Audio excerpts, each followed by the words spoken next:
খাদ্য নিগমের চেয়ারম্যান পদে দায়িত্ব পাওয়ার পর আজই প্রথম অফিসে সকল আধিকারিকদের নিয়ে এক বৈঠকে মিলিত হন রাজীব ভট্টাচার্য।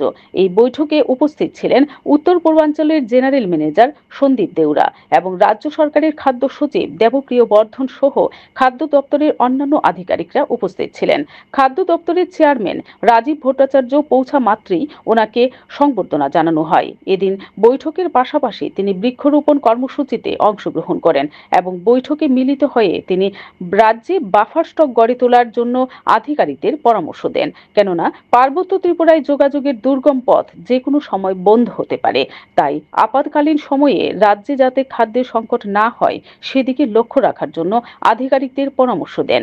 সেই সাথে রাজ্যের 3টি জেলায় আরও 3টি গোডাউন গড়ে তোলার বিষয় নিয়েও আলোচনা করেন। Bureau report, BTV Tripura news. আমাদের যে এফসিআই স্টেটের যে কনসালটেটিভ কমিটি রয়েছে তার চেয়ারম্যান হিসাবে আমাকে নিযুক্ত করা হয়েছে। তো এটা আমার ফার্স্ট মিটিং।